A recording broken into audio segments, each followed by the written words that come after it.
Halo semua, kembali lagi bersama saya Johan di Jurnal Trading ID. Jadi pada kesempatan video kali ini, kita akan membahas kembali untuk update dari pergerakan XAUUSD atau gold ini sendiri. Lalu kita juga akan bahas mengenai DXY atau indeks dolar ya. Nah, tapi sebelum kita bahas chart ini lebih lanjut, kita mau bahas dulu poin-poin yang sudah dibahas atau ringkasan ya dari FOMC tadi pagi atau subuh tadi gitu ya teman-teman ya. Nah, di sini sudah saya catat ya, ringkas di channel utama Jurnal Trading ID. Nah, kalau kita perhatikan di sini, yang poin pertama yaitu pejabat Fed yakin ya suku bunga kemungkinan mencapai puncaknya gitu. Dalam artian berarti ya suku bunga ini bakal dimaksimalin lagi sama Fed, dan kalau memang memungkinkan ya untuk dinaikkan suku bunganya ya, maka dia akan menaikkan kembali gitu kalau memang diperlukan gitu. In case kayak misalkan inflasi masih cenderung naik ya kan, mau nggak mau dia pasti harus menaikkan suku bunga. Makanya pendapat ya atau poin pertama dia adalah kemungkinan mencapai puncaknya itu masih akan terjadi gitu teman-teman. Nah, kemudian poin kedua ya, sebagian besar pejabat mencatat resiko penurunan suku bunga yang terlalu cepat. Jadi, ya memang kalau kita perhatikan ke belakang sih ya, ada beberapa gosip katanya di bulan 3 nanti akan ada pemotongan suku bunga yang pertama kali gitu. Tapi ternyata setelah 2 kali FOMC, kalau kita perhatikan, ya pernyataan nomor 2 ini selalu muncul gitu. Sebagian pejabat mencatat penurunan suku bunga itu terlalu cepat. Jadi, bulan 3 udah pasti nggak diturunkan untuk suku bunganya gitu, dan nanti kemungkinan besar diturunkan ya isu-isunya sih di bulan Juni 2024 nanti, dan akan ada 3 kali penurunan selama 2024 nanti gitu teman-teman. Nah, lalu kalau kita lihat untuk yang nomor 3 ya, dibutuhkan lebih banyak kemajuan menuju inflasi, target inflasi 2% sebelum menurunkan suku bunga gitu ya. Seperti yang kita tahu ya, dari awal Fed sudah menentukan atau menargetkan inflasi itu harus 2% gitu, baru dia mau melonggarkan kebijakan suku bunganya gitu atau menurunkan suku bunganya. Kalau misalkan masih di atas 2% atau masih jauh di atas targetnya mereka, ya otomatis belum ada pelonggaran kebijakan ekonomi, dan juga suku bunga masih belum akan diturunkan dalam tanda kutip akan dipertahankan ya dalam jangka waktu tertentu gitu.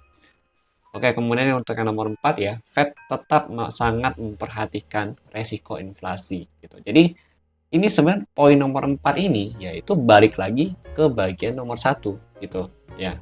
Dimana kalau dia lihat memang kalau misalkan inflasi itu masih tinggi ya, maka dia itu tidak akan menurunkan suku bunga. Jadi saya poin nomor 4 ini adalah penekanan ya dari poin nomor satunya dia gitu.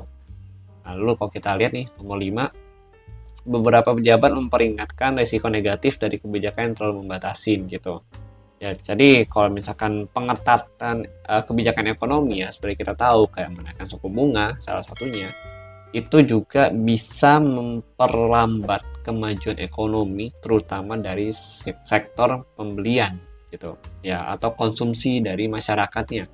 Karena kalau misalkan suku bunganya tinggi ya, otomatis ya kita sebagai warga negara pasti mau beli apapun itu lebih mahal, terutama kalau kita mau KPR rumah ya kan, contoh gitu. Nah, itu pasti akan lebih mahal gitu. Karena apa?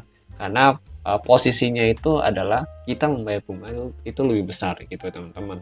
Nah, ini makanya uh, ada resiko negatif. Jadi plus minus lah ya dari kebijakan yang diambil.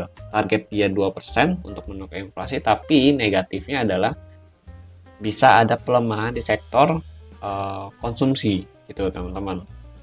Nah, kemudian kalau kita lihat lagi nih, beberapa pejabat yang melihat resiko terhambatnya kemajuan inflasi lebih tinggi untuk waktu yang lebih lama, tampaknya akan kembali gitu. Ya, jadi ya bisa dikatakan ini adalah warningnya dia, ya warningnya dia dari poin yang kurang lebih poin pertama ya, dan juga poin yang ketiga gitu. Dimana kalau dia bilang terhambatnya kemajuan inflasi, ya artinya resikonya tuh masih ada gitu untuk inflasi naik kembali gitu teman-teman. Ya, jadi kurang lebih dia masih membahas fokus pada inflasi sebelum ada melakukan penurunan suku bunga lagi gitu. Jadi kalau saya simpulkan ya, terlihat kalau saat sekarang ini menunjukkan penurunan suku bunga baru akan dimulai bulan Juni nanti 2024. Dan penurunan suku bunga sebanyak 3 kali ya pada tahun 2024 ini ya tampaknya merupakan hasil yang lebih optimis untuk saat ini ketimbang yang sebelumnya. Katanya itu sebelumnya berapa ya?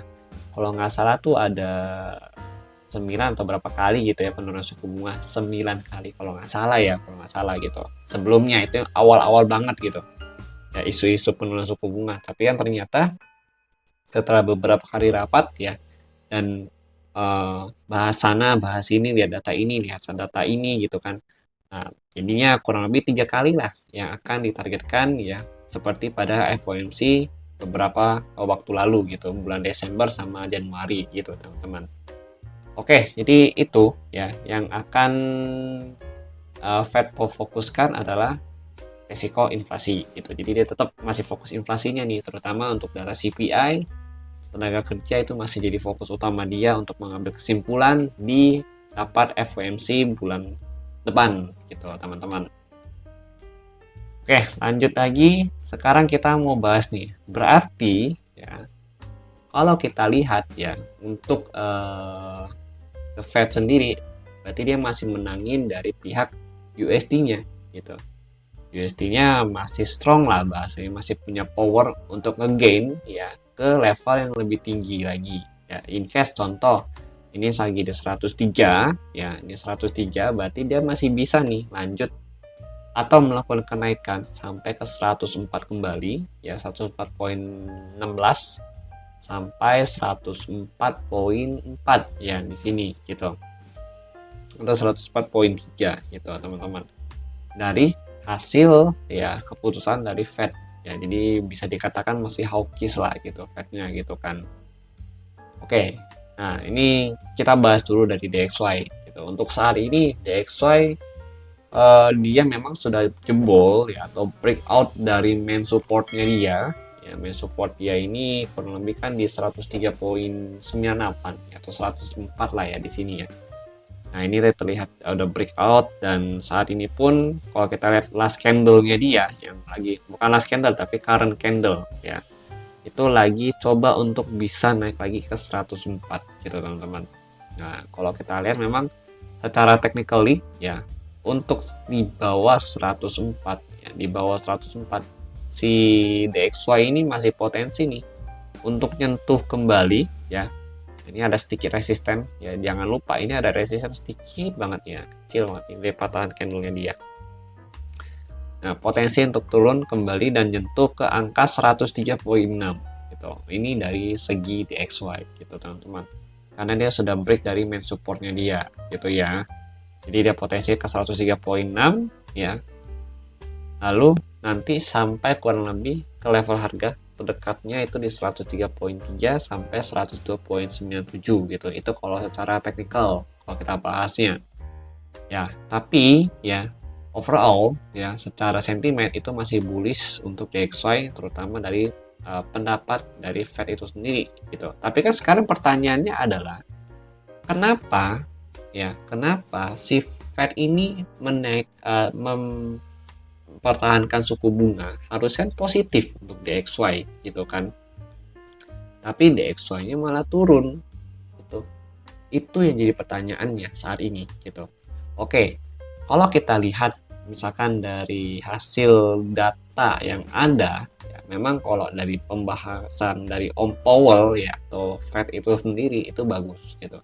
Jadi kalau kita lihat dari data ya untuk 1 minggu kemarin memang kurang bagus untuk DXY gitu ya. Jadi bahasa itu bisa dikatakan kalau sentimen ya, bullish dari data yang ada ya untuk DXY itu kurang bagus dan memang sudah mulai melemah gitu teman-teman ya. Oke, sudah mulai melemah. Apalagi kalau kita lihat dari report sales di yang terakhir ya, penjualan di yang terakhir ya, DXY itu mengalami rincik yang cukup besar gitu teman-teman ya. Kalau kita lihat di sini nih, oke, minggu kemarin punya ini ya.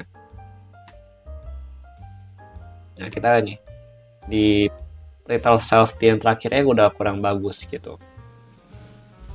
Ya jadinya memang secara sentimen ya itu kurang bagus untuk gold ini sendiri. Untuk DXY-nya gitu teman-teman.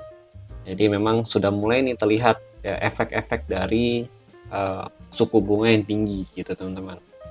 Oke, jadi itu penyebabnya, salah satu penyebabnya gitu ya teman-teman ya. Oke, sekarang kita lanjut untuk bahas chart per XAUUSD. Oke, sekarang kita lihat lagi kalau untuk pair dari gold ini sendiri ya atau technically ya di sini kita lihat kalau gold ini masih tertahan atau pullback ya di support Fibo-nya yaitu di 2020 sampai 2022 ya. Ini juga sudah kita tandain di pembahasan video kita kemarin ya untuk area sini. Nah, kalau kita perhatikan pun sebenarnya area ini pun masih sangat bagus ya untuk dipertahankan oleh si buyer itu sendiri. Kalau kita lihat juga secara struktur harga ya, di sini struktur harganya mulai dari tanggal 14 Februari ya sampai saat ini itu masih kategorinya uptrend gitu teman-teman ya. Dan perlu kita note juga ya untuk candle daily ini sudah 7 hari dia hijau berturut-turut ya. Jadi memang harus agak waspada ya karena kita takutnya ya dia bisa closing di candle yang merah untuk hari ini atau besok gitu. Besok itu berarti di hari Jumat ya. Atau dia ya skenario worst case-nya adalah dia mau ngejar dulu ya atas ini ya kurang lebih di 2036 ya 2036 sampai 40-an ya untuk ngejar resisten dari si channeling downtrend-nya baru dia turun gitu teman-teman ya. Jadi itu skenario di daily-nya dia gitu ya. Bisa juga dia pullback di angka 30 saat ini ya. Atau dia ngejar 36 dulu sampai 40 ya, baru dia pullback gitu untuk candle ngejar si bagian channeling harga turunnya dia gitu teman-teman. Oke, itu informasi yang kita dapat dari daily. Jadi kita ada nyusun nih beberapa case ya dari daily-nya dia gitu. Ada 2 case gitu. Nah, untuk sehari ini pun kalau kita perhatikan ya untuk si gold ini sendiri ya selama dia belum bisa ngebreak dari 30 ya 30 berarti ini ya daily resisten dia yang kemarin nih kalau kita lihat ya ini kita masih fokus untuk ngambil sell dulu gitu. Kalau saya personal ya gitu saya masih coba ngambil sell lagi karena memang udah 2 hari ini saya switch position ya dari buy ya menjadi sell gitu. Nah, ini selling point yang pertama masih tetap ya. Untuk selling point pertama itu masih tetap di sini 1. Ini selling point kedua ya 35 lah 35 sampai 4 sampai 38-an. Kemudian yang terakhir itu 40 berarti sini ya. Ini 43 lah, 43 atau 40 sampai 43 gitu teman-teman ya. Nah, ini adalah range area selling kita gitu untuk hari ini. Nah, kalau untuk buy point sebenarnya 20 ini masih jadi patokan saya untuk jadi buy point ya. Kemudian 15 ya. Dan yang ketiga itu nanti ada di 2002 gitu teman-teman untuk buy point. Jadi ada 1 2 3 sell point, 1 2 3 untuk buy point. Cuma untuk yang bagian sini kita harus agak berhati-hati ya karena posisinya itu sangat riskan gitu. Bisa aja dia ngebreak sini lalu dia mengincar di 2015 gitu teman-teman. Oke. Jadi secara mapping untuk gold ini masih sama. Jadi di video ini memang saya khususkan ya untuk membahas mengenai FOMC atau hasil dari FOMC dan juga potensi-potensi pergerakan untuk market setelah FOMC nanti itu bagaimana gitu teman-teman ya. Untuk dolar sendiri pun kalau kita lihat secara sentimen juga masih bullish yang artinya masih ada harapan untuk dolar bisa naik kembali ke atas 103.98 ya lanjut ke 104.27 gitu teman-teman. Oke, jadi itu dulu mungkin dari saya. Terima kasih bagi yang sudah nonton dan sampai jumpa pada video berikutnya.